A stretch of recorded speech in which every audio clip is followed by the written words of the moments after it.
Hello everybody, Interi back again with another video.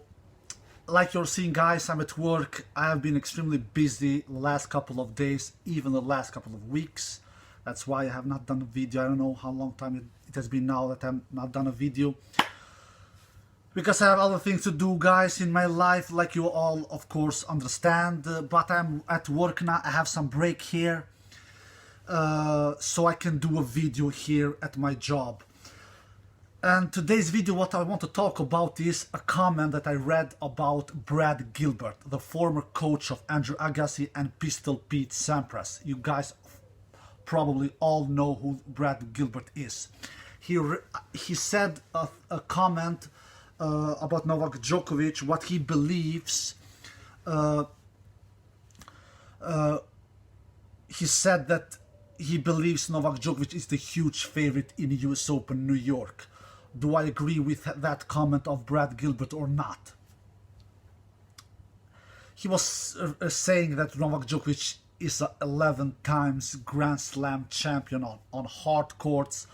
Of course, he has won 17 majors all in all so far during his career, but 6 of the other majors has come in other surfaces, like grass, 5 in Wimbledon, and 1 in French Open clay.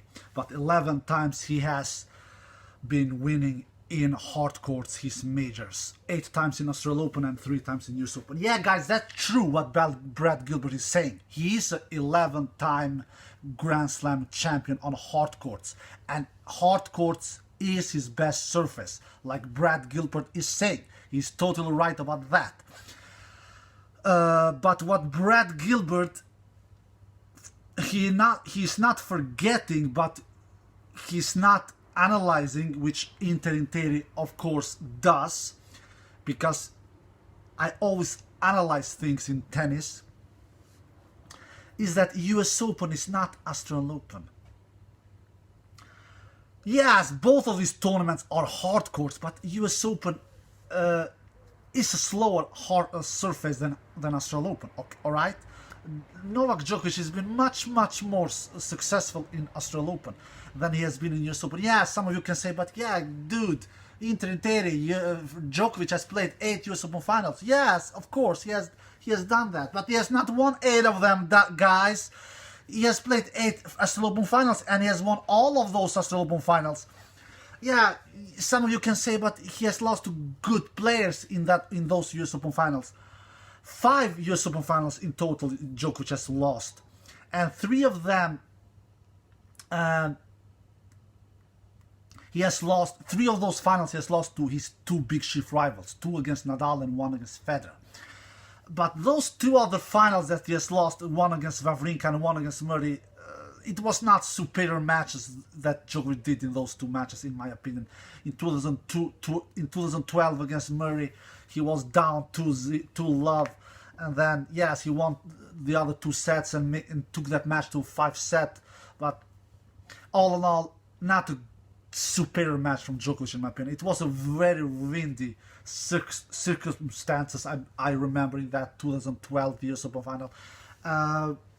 So it was not an easy match to play. I'm gonna talk about the wind later in this video.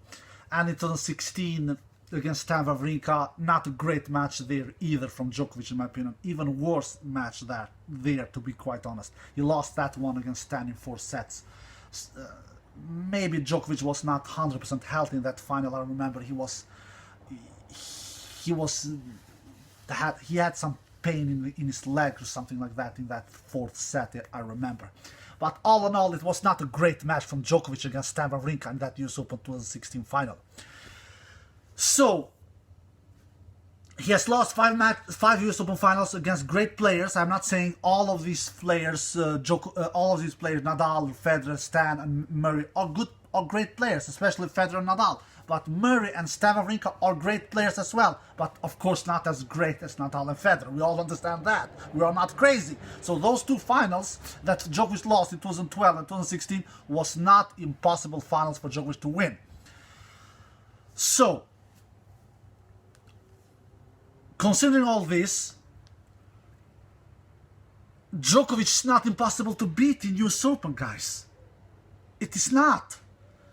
For sure not as impossible like he's in Australian Open. Not that it's impossible to beat an Australian Open as well, even though that he has never lost an Australian Open final in 8 attempts. He's not impossible to beat. He's not Rafael Nadal in Australian Open like Rafael Nadal is in French Open. That's for sure. Nobody is. What Rafael Nadal is in French Open, he is in his own league there. Alright? He's like from another planet in French Open. Come on, 93-2. Just look at the numbers, for God's sakes. Djokovic is not 93-2 in Australian Open. No, absolutely not. And for sure, Djokovic is not 93-2 in US Open. Not even close. So, Djokovic has played 8 finals in US Open. He has lost 5 of them. That is not a superior stat, in my opinion. That is not a superior stat. That shows to me that even though if Djokovic makes it to a US Open final, it's not for certain he will win that final. It is not for certain.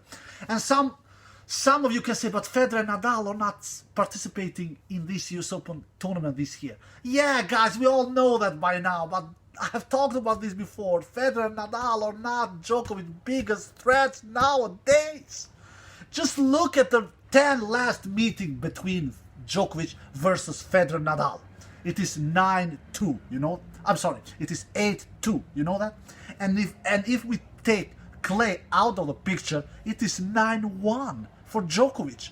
So what is that saying to you? That's probably it is saying to you what it's saying to me. Djokovic is owing. He has dead control over his 2 big ship rivals, Federer and Nadal. He is owning these 2 guys. He is owning these 2 guys. They are not threatening him big times. They are superior players, Federer and Nadal, don't get me wrong, but they are not beating him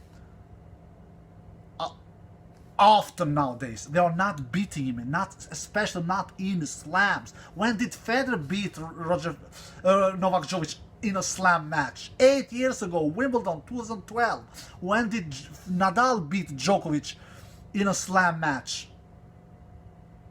Outside clay, I should say, outside clay in Nadal's case. 7 years ago, 2013, US Open. So, what is this saying to you? Are Federer and Nadal Djokovic's biggest issue, biggest headache, biggest problem, biggest obstacle in slams? No, they are not. It is Tsitsipas, it is Medvedev, it is Thiem. Some of you can say, but Tsitsipas and Medvedev, they have never beaten Djokovic in slams. That's true. Tsitsipas and Medvedev have never done it. Thiem has done it in French Open a couple of times. But it is only a matter of time till Tsitsipas and Medvedev also starts beating Djokovic in the slams. They have done it outside slams. They will do it in the slams. It is only a sooner. It will happen sooner or later. I swear to you guys, it will happen sooner or later. Maybe it will happen already this year in US Open. Maybe. I will not be surprised. Tsitsipas, Medvedev, and Thiem, they have all the tools. They have the talent. They have the shot tolerance. Especially Thiem and Medvedev. Not always. Tsitsipas, he doesn't have always the shot tolerance to do it. But Medvedev and Thiem for sure have the shot tolerance. They have the belief. They just needed to do it from the first point to the last point. Thiem, especially Thiem with that firepower, he can take Novak Djokovic out if Thiem makes it to that US Open final, because Djokovic will be the #1 seed and Thiem will be the #2 seed. If Thiem makes it to that US Open final, which is not for certain he will do, because we all know Thiem is a hit or miss player. He's not the most consistent tennis player on the tour, but when he's on fire, when he's in shape, when he hits the ball clean, you don't want to be on the other side of the net facing Dominic Thiem, because he has huge ground strokes. We know these guys. I don't need even to say it to you.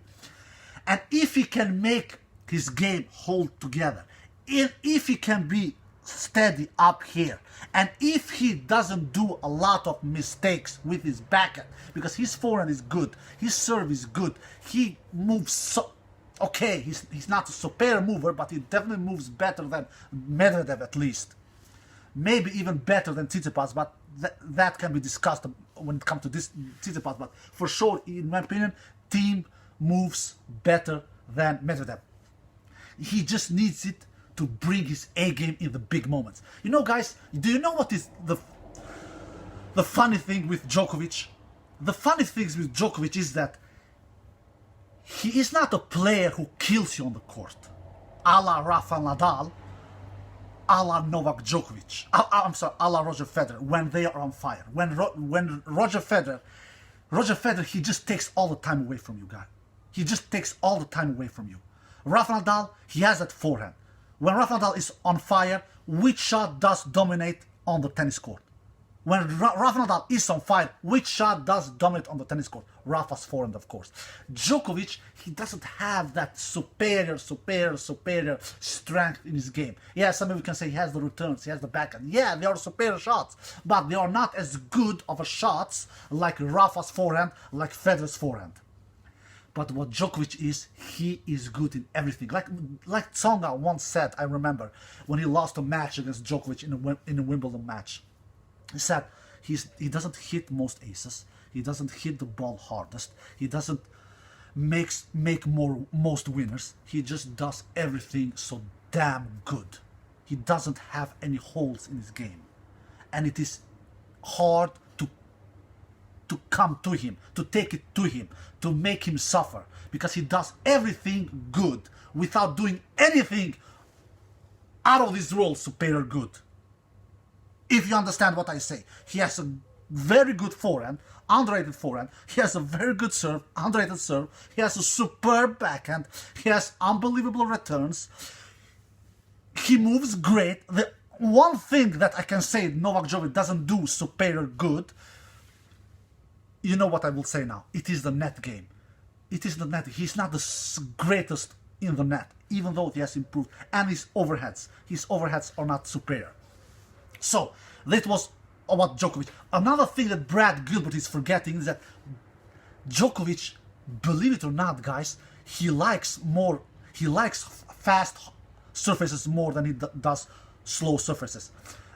Not in the same degree like Federer, but more than Nadal, because Nadal loves slow surfaces. Because Djokovic, look, where has Djokovic's best results come? Wimbledon, 6 finals, 5 wins. Australian Open, 8 finals, 8 wins. Which are the fastest surface we have in tennis when it comes to Grand Slams? Yeah, it is Australian Open and it is Wimbledon.